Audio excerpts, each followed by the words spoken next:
Hello and welcome to the first day of the final pre-season test here for the 2023 MotoGP season. Joining myself, Jack Gorst, and also our pit lane reporter, Simon Crafar, here at the Portimao circuit, where it's been a very busy morning of action for our riders on the first of these 2 days down here in Portimao. Of course, this test, Simon's quite an important one, but it also has a little bit of a different feeling to what we saw in Sepang, because really it's time to start putting everything together and making it happen. I totally agree about the feeling being different, because there's a lot less new parts been thrown at bikes, you know, like we saw at Sepang, back-to-backing all these different components, whether it was chassis, swing arm, aero, where now most of the bikes are settled, you know, most of the brands are settled. And I went and had a chat to a few team managers because I thought that's the best way to find out exactly what they're up to. And, well, I spoke to Romano Albethiano first, who's kind of like the project leader for Aprilia engineering-wise. And he told me that they back-to-back so many parts. A lot of their bike is new, even though it's not a big difference. It is new, and he wanted mileage on those parts before they go racing. And he means for reliability, he said, you know, to check them, but also temperature, you know, to check what's going to overheat or cause any problems. And but in general, they're settled on their everything, meaning engine, aero, chassis, swing arm, all that's settled. They're just getting mileage on it, and the riders setting up the bikes. And then I went and saw Tardozzi. He more or less said the same thing. He said, we're settled on everything, it's just confirming some points about the 23 engine. What exactly that meant, I don't know. Maybe it's set up for that engine, whether it's fueling, mapping, etc. But it's interesting that you see Pramac on one side with completely different fairings, you know, lower fairings than the factory bikes. So Ducati really have two options that work, you know, seeing that. But yeah, they do, and it seems that mainly the factory riders prefer the older option, and maybe the Pramac guys prefer the newer one, but we're not too sure anyway. But as we say about Aprilia and Ducati, they certainly are the most stable looking factories at the minute, shall we say. And actually we do have Aprilia Racing CEO Massimo Rivola with us, so we'll see if we can actually just grab him for a quick chat now to be able to speak to him.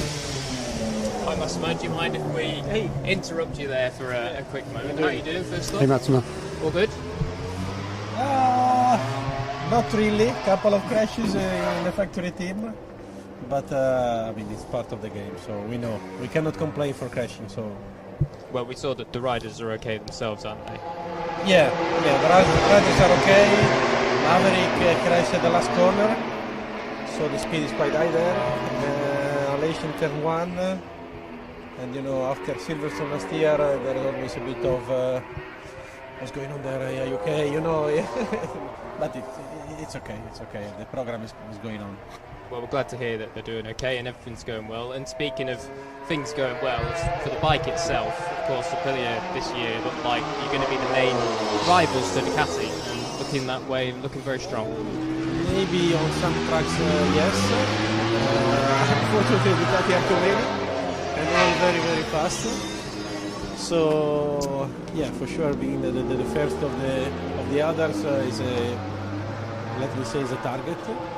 I see that everybody anyway are growing session after session. Fabio was fast immediately, I would say, so but I expect everybody to get closer and closer. For sure, Ducati has the advantage of having all data, so they are fast immediately because they have the right setup. They have, let's see, they can start FP1 in a race mode straight away.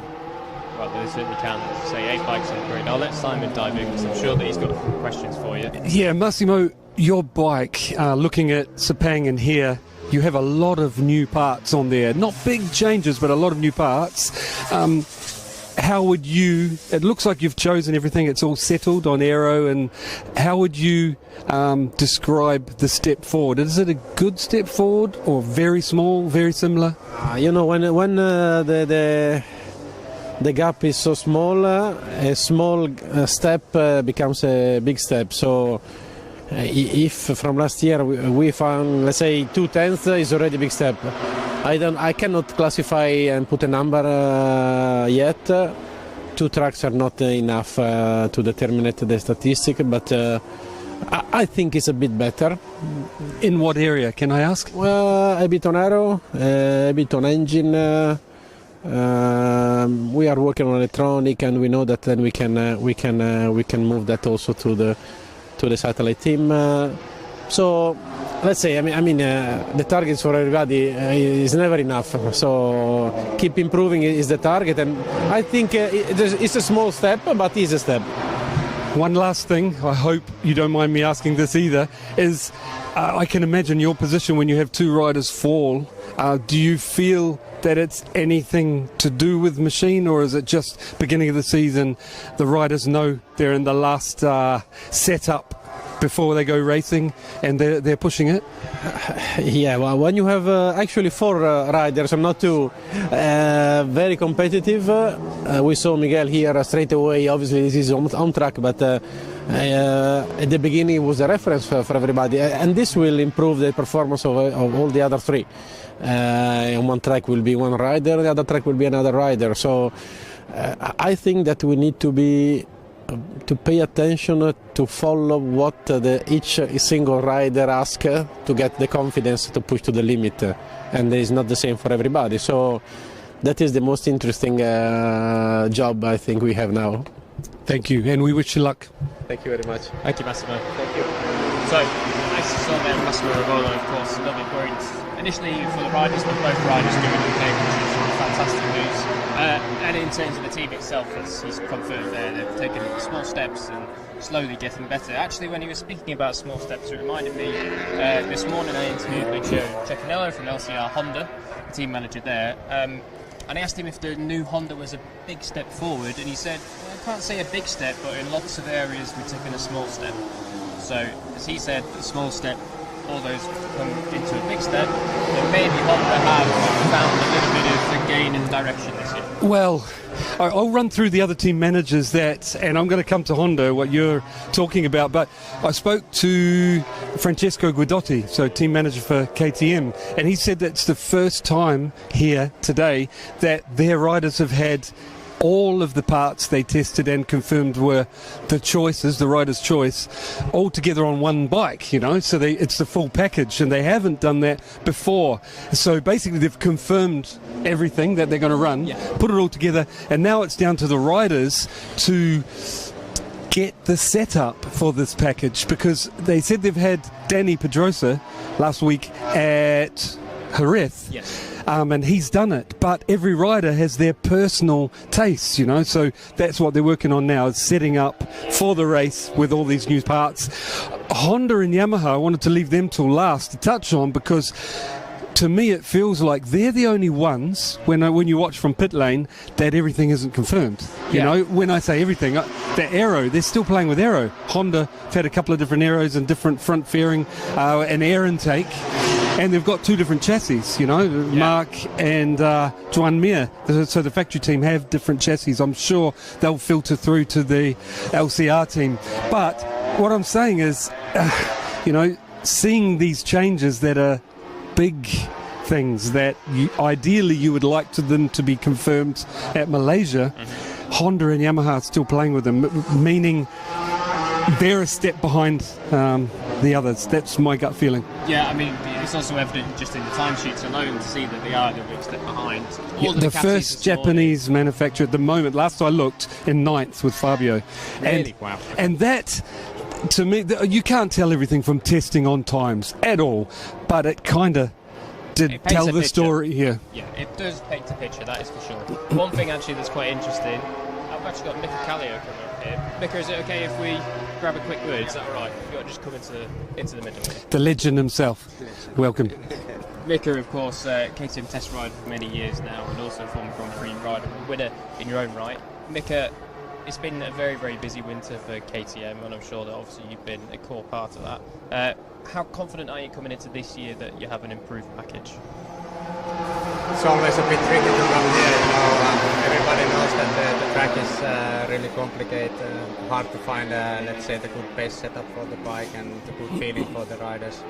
So that's the main concern at the moment, somehow try to find everything in a good way, in a good balance.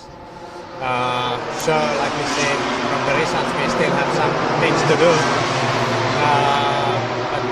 the good thing is that the new guys for us again, Espargaro came back and Augusto is with us in Gasgas. They are pretty happy. Also Jack is getting better and better. So step by step, but it's always like never-ending story to work to ahead and try to find something better.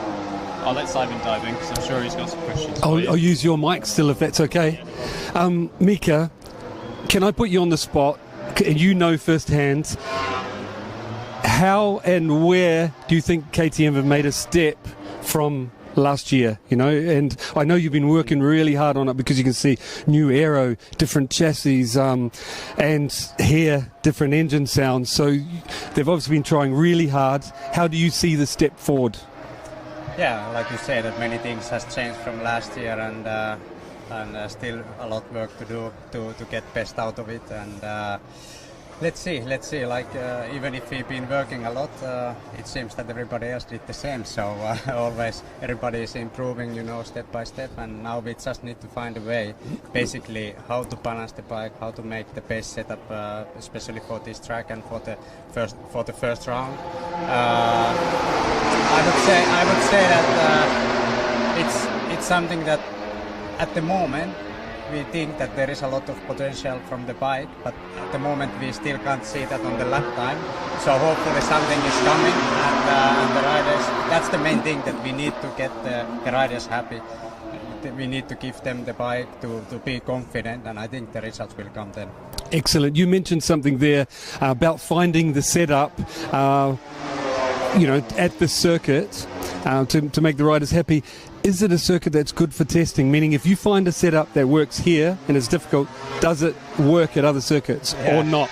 Yeah, that's the good question. I think this one is really special. Portimao is always a special. So I would say that even if we find some really good here, probably we still need to change to the other racetrack, because it's not really usual track. It's really a roller coaster and up and downs and a lot of hard break points and probably it's also at the racetrack that we can see many big different lines here and also different solutions for the setups between the riders and probably also something that one rider can be here really fast, but then going to the other racetrack probably it's not like that anymore. So I would say this first round is always a little bit gamble, and after that we see really where we are going. Mika, thank you very much for spending time with us. Good. Thank you, Mika. So, pretty good insight into the work that KTM have done there, obviously saying the biggest thing I took away from that there's potential in the bike, but they still just need to barge through that last barrier to unlock it. I think he was being really straight with us when he said that, because you can see the engine, the engine improvements and changes. All of the riders have confirmed it is better. And then you've got aero that they've confirmed is better. They've got chassis they've confirmed is better. Brad did the end of last year, and it's probably a step on from that again. And they're working on trying to get both the front feel and that rear grip that they found in Valencia. Yeah. And you put all those things that are better together, and at the moment we haven't seen that result, in the lap time. But what he's more or less telling us is now, and the team manager told me, now it's up to the riders to find the setup and the bike balance that they like to get the confidence to do the job. And it's going to be really interesting between now and the race weekend. I think KTM will start floating up the timing screen. Well, one last thing, Simon, to talk about is probably a little bit onto Yamaha. You obviously mentioned them earlier with kind of various parts, and maybe they're still one of the manufacturers that are trying to figure things out when really they would much prefer to have things finalised by now. One of those is obviously aero, and we saw some pretty big aero on Fabio's bike, but then another new one on Frankie's bike, which now has 4 aero elements on it on the fairing. So certainly Yamaha throwing everything at it. Yep, and like I mentioned before, it's a worrying sign that they're experimenting with new things now, because I would say the manufacturers that are in the driver's seat, in the position they want to be, already have that confirmed, and they've got Well, Ducati have got two that work, you know, and when you bring brand new ones here, it means you still haven't found what you're happy with, you know, and it's worrying how I think both Yamaha look like that from the outside and Honda. To repeat it, that's how I feel. Well, it's certainly going to be very interesting how this all plays out over the next day and a half of testing. At the end of today, we will have After the Flag show hosted once again by Lewis Sotheby and Neil Morrison, bringing you all of the roundup from today, interviews from the riders, team managers as well, and all of the insider info and analysis from them, particularly as well from Simon, who'll be giving you some live updates from that as well. That'll be taking place at 5 o'clock tonight, so just in about 2 hours or ish time. So make sure you tune into that on MotoGP, and also if you don't have MotoGP login, there's a free trial at the minute, so go and use it before it runs out at the end of pre-season testing. But that's about it from us here on day one at the midday update of the Portimao test. We'll chat to you very soon.